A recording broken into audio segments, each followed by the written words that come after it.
어제 우리가 말씀을 보았던 것처럼 예수님께서는 십자가 사건을 앞두고 가장 먼저 기도하셨습니다. 겟세마네라는 동산에 제자들과 함께 올라가셔서 세 번에 걸쳐서 기도하셨죠. 그리고 기도하신 이후에 46절에 있는 말씀처럼 일어나라 나를 함께 가자 나를 파는 자가 왔느니라. 이제 담대히 십자가 앞으로 나갑니다. 예수님도 기도하실 때에는 육신적인 연약함, 인간의 육신을 입으셨기에 인성을 갖추신 분이기에 연약함에 있으셔서 나의 원대로 되지 않기를, 나의 원대로 그러니까 이 잔을 내게서 옮기시옵소서라는 그런 기도를 했지만 곧 나의 원대로 되지 아니하고 아버지의 뜻대로 되기를 원합니다. 기도하신 이후에 담대하게 결단하고 이 46절의 말씀과 같이 일어나 함께 가자, 십자가 앞으로 나아가자라고 결단하며 의연하게 일었습니다. 그때 나를 파는 자가 가까이 왔다라고 말씀합니다. 나를 파는 자는 누구겠습니까? 바로 가롯 유다입니다. 유다가 이제 예수님을 체포하려고 유다를 필두로 해서 많은 사람들이 왔다라는 겁니다. 이제 예수님은 큰 고난으로 들어가십니다. 바로 이것도 하나님의 계획이요 구원의 일부입니다.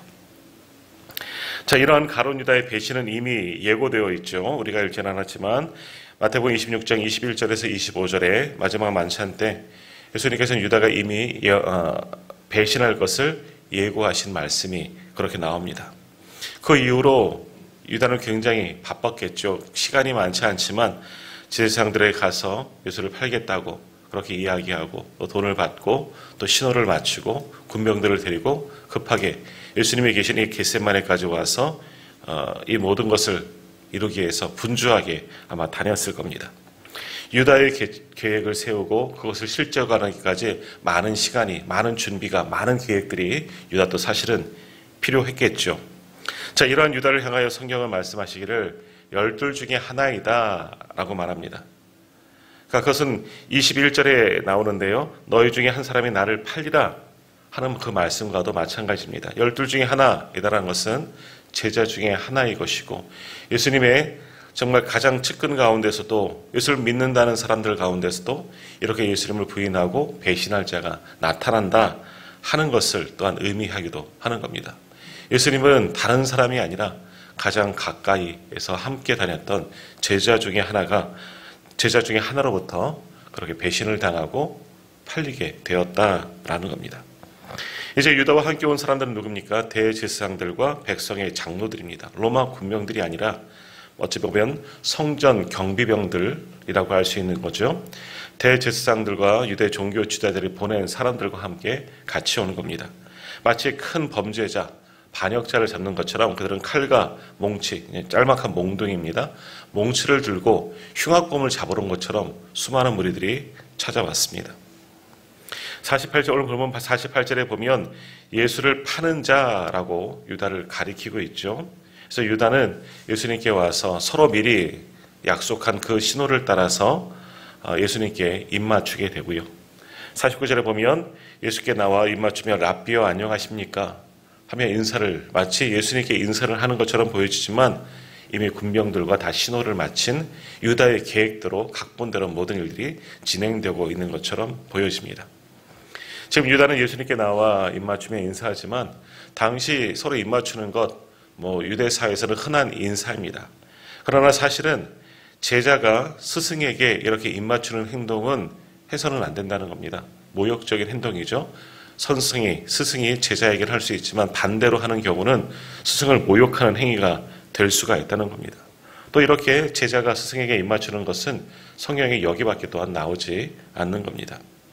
그러니까 어찌됐든 유다가 선생님에게, 예수님에게 입맞추는 것은 존경의 표시이고 스승에 대한 예우여야 되는데 지금 그것도 아닙니다. 유다는 그저 가식적인 행위로 군병들과 다 신호를 맞춘 그 일을, 모든 것을 자신의 계획대로 진행하고 있는 거지요. 그러나 예수님은 그렇게 유다가 자신에게 입맞추는 것도 허락하시고 또 뭐라고 말씀하십니까? 50절 말씀을 보면 친구여 라고 말씀합니다. 친구여. 어찌 보면 굉장히 친근감 있는 말씀입니다. 내가 무엇을 하려고 왔는지 행하라, 친구야. 유다도 어느 정도는 용납하시는 예수님의 마음을 우리는 말씀 속에서 봅니다. 이미 예수님께서 유다의 마음을 다 아시고 그의 악한 생각과 악한 계획을 다 아심에도 불구하고 그러나 친구여, 친근감 있게 말씀하시면서 이 또한 결국은 유다의 계획이 아니라 하나님의 하신 일이기 때문에 이 모든 것을 행하라 라고 말씀하셨습니다. 그렇게 유다의 신호를 쫓아 이제 입맞춤 이후에 많은 무리, 대제사장과 바리새인들에게서 온 군병들이 예수님을 체포하려고 몰려들었습니다. 그러자 어떻게 됩니까? 예수님과 함께 있던 자 중에 하나가 오늘 말씀에 보면 손에 칼을 뽀아서 그 중에 하나를 쳐서 귀를 떨어뜨리게 되는 그런 일이 있습니다. 오늘 본문에 나오진 않지만 요한복음 18장에 보면 그렇게 팔을 뺀 사람이 바로 베드로였고 또 칼을 맞은 종은 말고라는 사람이었다. 예수님께서 그의 귀도 다시 붙여주셨다 하는 그런 말씀이 있습니다. 갑자기 칼이 어디 있었을까 하는 그런 생각들을 보지만 당시는 예수님의 제자 가운데도 하나도 사실은 독립운동하던 사람 중에 시몬 같은 사람이 있었습니다. 베드로 말고 또 다른 시몬이 있었는데 그는 어찌 보면 독립운동을 했던 그런 사람들, 그래서 칼을 가지고 다니는 그런 경우도 있었습니다. 아마 베드로도 영향을 받고 그런 칼을 가지고 다니지는 않았을까 하는 그런 생각을 해보지만 주님은 그런 베드로의 모습을 보고 말씀하시죠. 내 칼을 도로 칼집에 꽂으라. 칼을 가진 자는 다 칼로 망한다 라고 교훈을 줍니다. 이 악한 무리에 악하게 대응하지 말고 폭력으로 대항하지 말라. 지금 이 모든 것은 하나님의 계획대로 이루어지는 것이다. 사람의 눈으로 보면 어떻습니까? 지금 모든 계획은 가룟 유다의 계획대로 움직여지는 것처럼 보여집니다. 가룟 유다가 입맞추는 그 신호를 쫓아 군병들이 오게 되었고 또 예수님을 체포하는 것처럼 보여지지만 아니라는 겁니다. 예수님의 말씀은 이 모든 것은 다 하나님의 계획이니 거기에 순복해라. 칼로 대항하지 마라. 칼을 가진 자는 다 칼로 망한다. 당시에 있는 격언입니다. 교훈의 말씀인데 그 말씀을 인용하시면서 그렇게 하지 말고 하나님의 뜻을 따라가라. 베드로를 깨닫게 하시는 거죠. 또한 베드로는 사실 지금 예수님이 어떠한 분인지 정확하게 알지 못하고 있습니다. 19절 이하의 말씀처럼 예수님은 마음만 먹으면 지금 이 무리들을 얼마든지 내칠 수가 있었죠. 아버지께 구하여서 천군 천사 12군단이 되는 그런 많은 천사들을 보내서 모든 것들을 다 뒤집어 엎으실 수 있는 분이 바로 예수님이십니다. 12군단 나오는데 한 군단은 한 6,000명, 우리로 보면 사단보다 더 큰 규모의 군대라 할 수가 있습니다. 12군단, 그만한 숫자가 아니라 엄청난 천군 천사가 예수님이 한번 부르시면 다 와서 이 모든 사건을 엎을 수 있다. 그만한 권능을 가지신 분이 예수님이다. 라는 거죠. 베드로가 칼을 들고 나서지 않아도 얼마든 예수님은 상황을 역전시킬 수 있지만 예수님은 그렇게 하지 않으신다라는 겁니다. 왜? 이 모든 것이 이미 성경에서 예언하신 말씀이고 하나님의 구원 계획이시기 때문에 예수님도 순종하시기 때문에 베드로도 모든 제자들도 하나님의 뜻을 따르라라고 말씀하는 겁니다. 자, 그러면 지금 예수님께서 잡히신 것은 왜 잡히신 겁니까? 12군단이나 되는 권세가 있으시면서 왜 잡히셨느냐? 54절에서 56절의 말씀을 한번 같이 읽도록 합니다. 좀 긴데요. 54절에서 56절까지의 말씀 우리 같이 읽겠습니다. 내가 만일 그렇게 하면 이런 일이 있으리라 한 성경이 어떻게 이루어지겠느냐 하시더니라.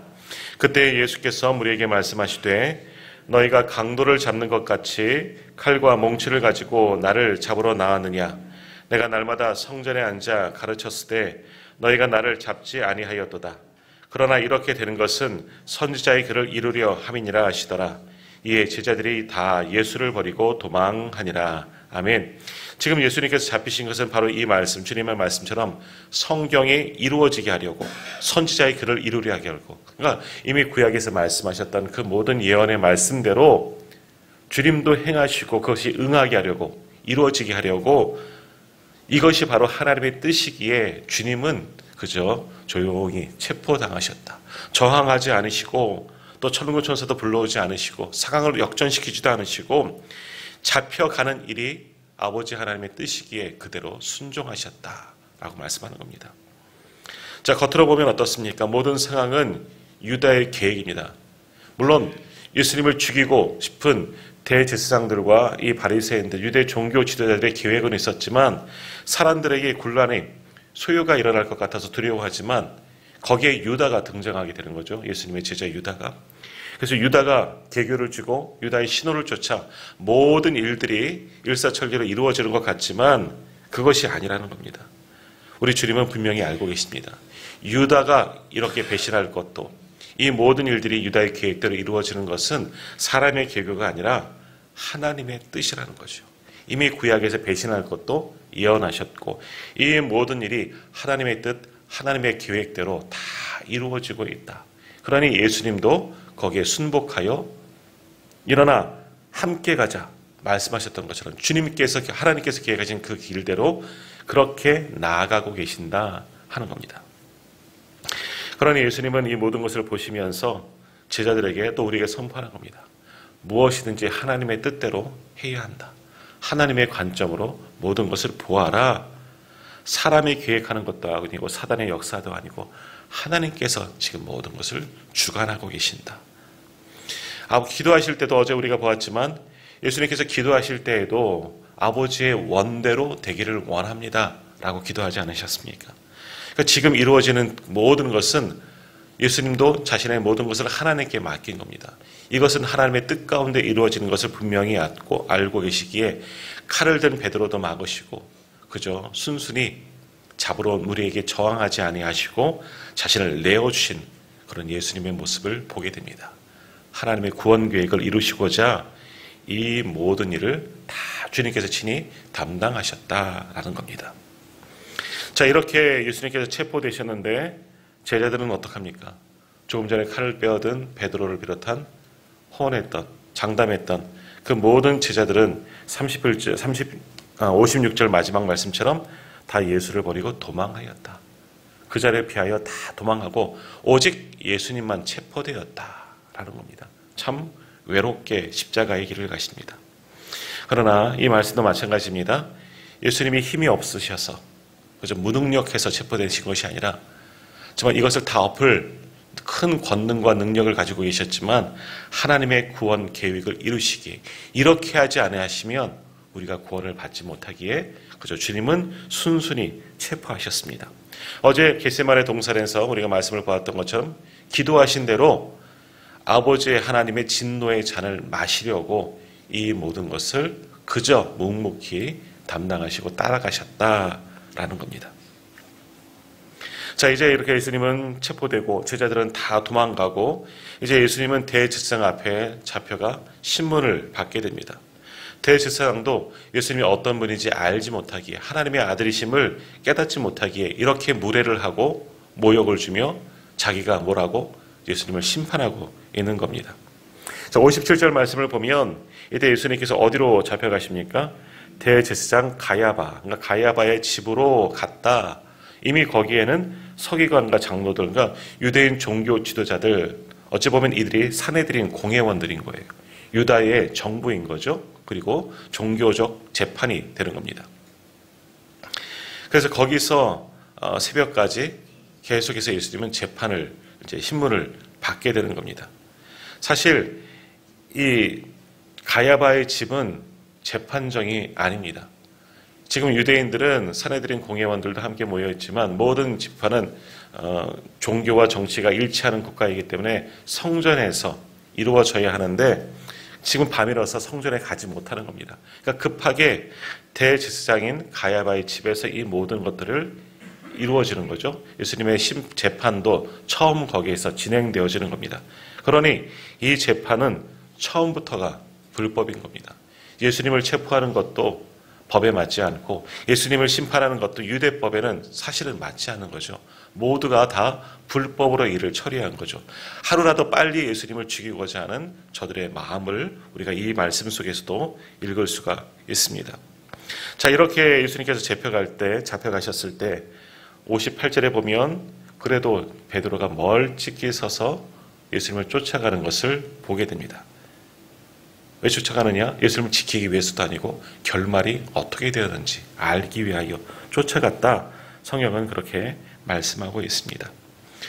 이미 예수님께 내가 마지막까지 다른 사람은 다 버릴지언정 마지막까지 주님을 따르겠습니다. 지키겠습니다. 장담했던 베드로, 자신도 똑같은 일을 당할까 봐.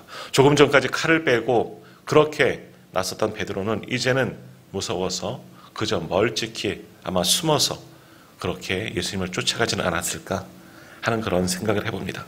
결국 이러한 제 베드로 또 부인하게 되죠. 베드로가 부인했던 이유는 뭐겠습니까? 어제 말씀 기억하십니까? 예수님께서 제자들에게 기도하라 말씀하셨습니다. 왜 기도하라 말씀하셨습니까? 시험에 들지 않도록. 결국 이 환난의 이 큰 문제 앞에 베드로도 시험 들고 넘어지게 된 겁니다. 기도하지 아니하였기 때문에. 예수님이 말씀하신 대로 베드로가 끝까지 기도하고 하나님께 나아갔다면 멀찍이가 아니라 주님과 함께 같은 자리에 있지는 않았을까, 그런 생각들을 해보게 됩니다.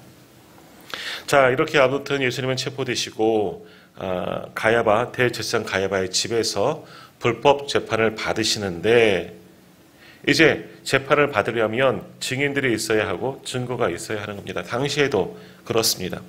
그러나 그들 말씀대로 보면 예수님을 죽이려고, 예수님을 심판하려고 재판을 하지만 마땅한 증거와 증인도 없는 겁니다.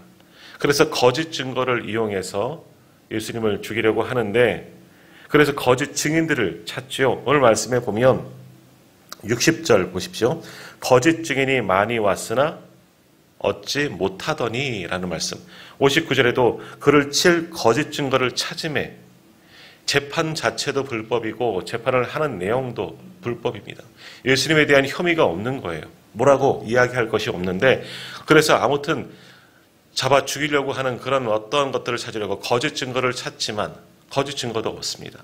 그래서 거짓 증인들도 많이 왔는데, 오늘 본문에 나오지 않지만 다른 복음서에 보면, 마가복음에 보면 거짓 증인이 와서 증언하는 내용들이 일치가 되지 않는 겁니다. 이 이야기가 맞아야 그 거짓 증언이라도 효력이 있고 구속되어지는데, 서로 많은 사람이 왔지만 말을 하는 것이 다 틀려요. 하나도 일치가 되지 않으니 재판할 구실이 없는 겁니다. 그러나 그 가운데 60절 끝에 보시면 두 사람이 와서 이르되 하는 말씀, 두 사람이 일치하는 내용이 하나가 나오죠. 그들이 하는 내용이 뭡니까? 자, 61절 한번 보십시오. 이르되 이 사람의 말이 내가 하나님의 성전을 헐고 사흘 동안에 지을 수 있다 하더라. 이 두 한마디가 일치가 되는 거예요.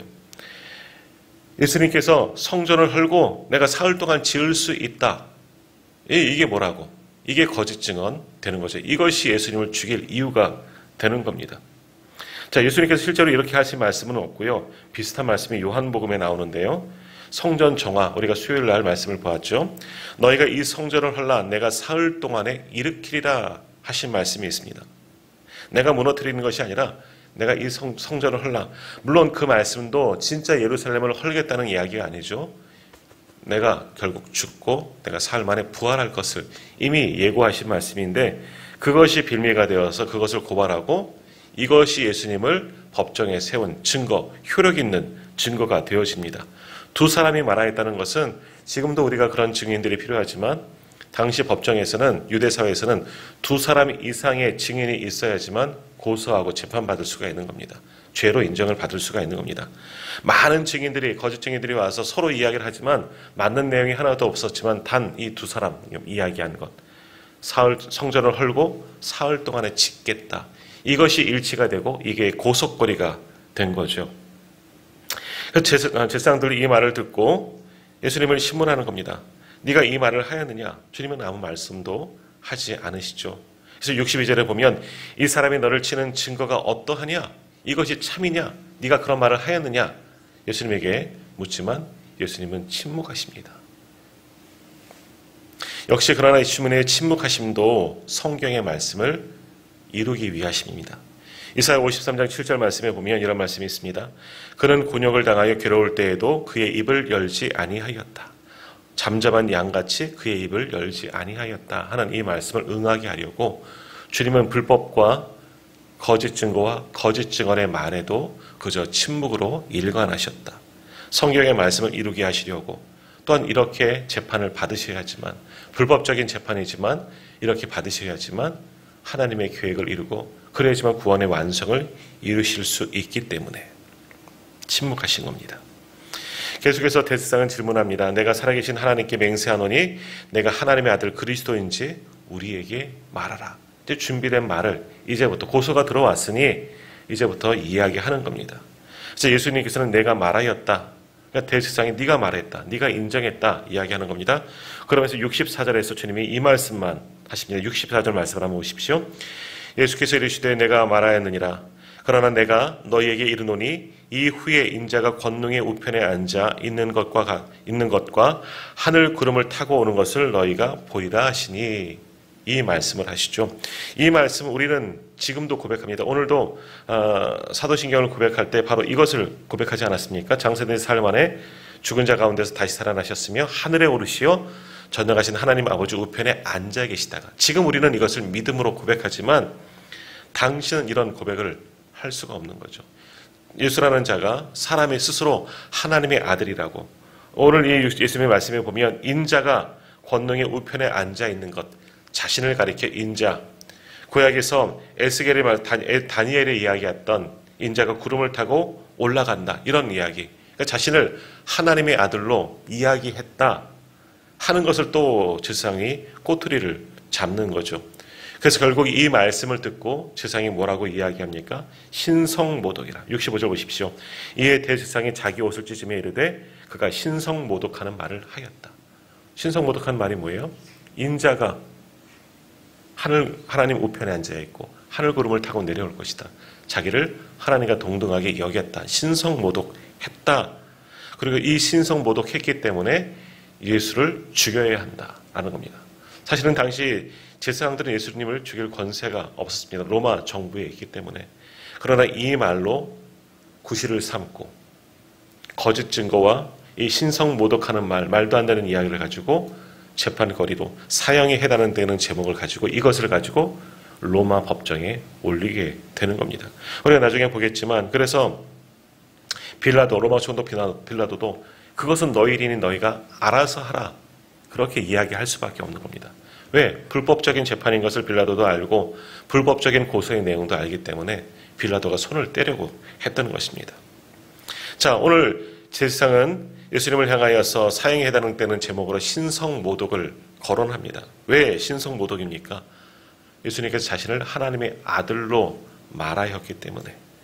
예수님의 권능의 우편, 하나님의 우편에 앉아 계신다고, 그리고 하늘 구름을 타고 다시 오실 것이다, 이것이 다 이루어질 것임에도 불구하고 그러한 이야기를 했기 때문에 예수님에 대한 존재를 대제사장은 부인하고자 신성모독이라는 말을 꺼냈고, 그 신성모독이라는 이유로 예수님을 죽이려고 했다라는 겁니다. 지금 대제사장들과 공회원들, 선해드린 공회는 믿지 않지만 우리는 이 말씀을 믿습니다. 조금 전 말씀드린 것처럼 우리는 사도신경을 고백할 때에도 바로 이 고백을 지금도 우리는 하고 있습니다. 왜 우리는 고백합니까? 예수님이 이 말씀대로 하나님의 아들이시기 때문에, 우리의 그리스도이시기 때문에 우리는 믿기에 고백하지만 지금 예수를 심판하는 모든 무리들은 그것을 믿지 못하고, 아니 믿으려 하지 아니하고 그저 예수님이 신성모독한다 하여 사형의 언도를 하고 십자가형에 내몰고 있는 것을 보게 됩니다. 결국 재판은 이렇게 불법적으로 끝나게 되고 67절 이하에 보면 결국 어떻게 됩니까? 예수님이 모진 고통과 모욕을 받으며 계속해서 십자가 앞으로 나아가게 되는 겁니다. 이 모든 것들이 다 불법적으로 다 이루어지게 된 것. 그러나 주님은 하나님의 구원의 계획을 따라 모든 성경의 말씀을 응하려고 스스로 체포되시고 불법적인 재판과 모든 모욕과 고난도 다 참으셨다. 그렇게 하셔야지만 저와 우리 성도님들이 구원을 받을 수 있기 때문에, 바로 우리를 구원하고자, 나를 구원하고자 주님은 이 불법적인 재판에도 다 침묵하시고 그대로 나아가셨다라는 겁니다. 자, 오늘 말씀의 제목처럼 예수님께서 체포되신 이유는 뭡니까? 이것이 우리에게 주는 교훈은 뭡니까? 예수님은 먼저 자신을 배신할 유다도 품어주심을 오늘 말씀을 통해서 보십니다. 가룟 유다, 그가 하는 일, 그가 불법적인 정말 불의한 일을 하지만 예수님은 그에게 뭐라고 말씀합니까? 친구여 라고 말씀합니다. 주님은 악한 자라도 품어주신다는 것을 오늘 말씀을 통해서 보게 됩니다. 정말 우리가 저주하는 이런 이 가룟 유다이지만 주님은 마지막까지도 그를 품고 기회를 허락하여 주셨다는 겁니다. 지금도 마찬가지입니다. 아무리 주님을 저주하는 자더라도, 주님의 뜻을 붙잡고 살지 않는 자더라도 주님께 돌아오면 주님은 친구여 하며 그를 맞아 주실 것입니다. 그러나 가룟 유다는 끝끝내 주님께 돌아오지 않고 스스로 자신의 목숨을 끌고 주님에게서 멀어진 자가 되어버리고 말았습니다. 이 말씀을 기억하십시오. 주님은 어느 누구보다 주님 앞으로 도가오면 그를 용서하시고 품어주시는 줄 믿습니다. 우리 주변에 우리는 저 사람은 아니라, 저 사람은 도저히 예수를 믿지 않을 것이다, 그렇게 생각할 사람이 있을지라도 아닙니다. 주님은 그러한 자도 친구로, 구원할 자로 분명히 기억하고 계신다는 것을 오늘 우리도 기억하시고 천한 모든 사람들에게 주님의 사랑과 복음을 전하는 성도들이 다 되시기를 바랍니다. 다음, 주님은 폭력적인 방법, 사람의 계교를 따라 일하지 않으십니다. 조금 전 체포되실 때 베드로가 칼을 뽑았지만 예수님은 그를 꾸짖으셨습니다. 칼을 쓰는 자는 모두 칼로 망한다. 하나님의 일은 사람의 방법이 아니기 때문에 이러한 일들로 폭력적인 것으로 행해서는 안 된다. 바로 하나님의 말씀의 뜻에만 따라야 한다라는 겁니다. 오늘 우리로 말하면 때로는 주님의 일을 하면서 주님의 방법이라고 불법적으로 또는 혈기로 일할 때가 참 많이 있다는 거죠. 이것이 옳은 줄 알고, 그러나 그렇게 하지 말라는 겁니다. 하나님의 뜻은 모든 것이 자연스럽게 이루어지니 그 하나님의 뜻에 순복해 나가야 한다라는 겁니다. 때로는 교회 안에서도 혈기 부리는 사람들이 있고 그런 큰 소리들이 있을 수 있습니다. 그런 일들을 해서는 안 된다 하는 것을 오늘 말씀을 통해서 보여주십니다. 예수님도 불법적인 모든 것들 이루어짐에도 불구하고 폭력적인 방법도, 천군천사를 부를 수 있는 권세도 있으시면서 모든 것을 침묵으로 일관하셨습니다. 거기에 또한 하나님의 뜻이 있기 때문에, 그러므로 교회 안에서도, 믿는 사람들 관계 가운데서도, 또는 세상 가운데서도 사람들과 같이, 악한 이들과 같이 똑같은 방법으로 악을 악으로 갚아서는 안 된다 하는 것을 오늘 주님께서는 친히 몸소 보여주시는 겁니다. 인내하면서 참으면서 하나님의 뜻에 순복해야 함을 오늘 말씀을 통해서 우리에게 보여주십니다. 그리고 무엇보다도 오늘 예수님이 체포되신 것은 힘이 없으셔서가 아니죠. 하나님의 뜻을 이루시고자 모든 것을 순종하셨다는 겁니다. 피해서가 아닙니다. 피하지 못해서도 아니고 힘이 없어서도 아니고 권세가 없으신 것도 아니지만 이 모든 것이 하나님의 뜻이기에 주님은 순종하셨습니다. 어제 겟세마네 동산에서 이 잔을 피하실 수만 있다면, 지나가게 하실 수만 있다면 기도하셨지만 아버지의 원대로 되기를 원합니다. 그렇게 기도하시는 것처럼 모든 것이 불법적이고 온전치 않지만, 그러나 이것 또한 하나님의 뜻이기에 주님은 그대로 순종하셨음을 우리에게 보여주십니다. 우리도 마찬가지입니다. 때로는 이 땅을 사는 동안에도 내 뜻이 아닌 대로, 내가 생각하기에는 옳지 않은 것 같지만, 그러나 그것이 하나님의 방법이라면 우리는 그것을 쫓아가야 하는 겁니다. 하나님의 뜻대로 우리는 해 나가야 하는 것이죠. 그것이 예수님을 따르는 제자들의 모습이라 할 수 있습니다. 오늘도 내 뜻을 가지고 살아가는 것이 아니라 오늘 하루의 삶도 하나님의 뜻에 순종하면서 그 뜻을 붙잡고 살 수 있는 저와 우리 모든 성도님들 다 되기를 간절히 소망합니다. 그리고 오늘 말씀을 통해서 우리가 하나 더 깨달아야 할 것은 뭡니까? 나의 지금 믿음의 상태는 어떠하냐? 오늘 짧게 지나갔지만 제자들은 다 체포될 때 예수님을 버리고 도망쳐버리고 말았습니다. 사실 이들은 어떠한 자들이었습니까? 얼마 전까지만 해도 예수님이 왕으로 올라가시면 내가 한 자리 차지하고 싶은 열망이 있던 자들, 또 예수님이 마지막까지 나는 끝까지 함께 했겠다, 베드로가 이야기했지만 다른 제자들도 앞다투어 이야기했을 겁니다. 그렇게 장담하던 자들이었지만, 믿음이 있는 것처럼 보여졌지만 설상 정말 믿음이 필요한 그 자리에서는 하나도 믿음을 지키지 못하고 믿음이 없는 자가 되고 도망쳐버리지 않았습니까? 오늘 우리는 어떠합니까? 가장 환난의 순간에 그때에도 믿음을 지킬 수가 있느냐 하는 겁니다. 우리 믿음의 선배들 일제시대 때 또 6.25 때 얼마나 수많은 사람들이, 변절자들이 많이 있었습니까? 우리 교단의 역사도 그러기에 우리도 참여한 적이 있습니다. 우리는 그만큼 연약한 자들입니다. 내 목숨이 경각에 이르렀을 때에도 정말 내 앞에 칼이 왔는데도 믿음을 지킬 수 있다는 것은 정말 위대하고 큰 믿음이라 할 수가 있는 겁니다. 어느 누구도 그것을 장담할 수가 없는 거죠. 오늘 우리는 제자들, 도망쳐버린 제자들을 저주하고 그들을 참 믿음 없다 손가락질하지만 오늘 그 모습이 바로 손가락질 받아야 할 자가 바로 우리는 아닙니까? 나는 아닙니까? 나는 마지막까지 예수님이 곁에서 주님의 십자가 옆에서 끝까지 지킬 그런 믿음을 가지고 있습니까? 오늘 우리의 믿음을 한번 돌아봐야 합니다. 부족하지만 끝까지 주님을 따르겠습니다. 다시 한번 결단하고 이 믿음과 결단이 흐려지지 아니하도록 끝까지 주님만 붙잡고 십자가의 길을 함께 나아갈 수 있는 저와 우리 모든 성도님들 다 되기를 간절히 소망합니다.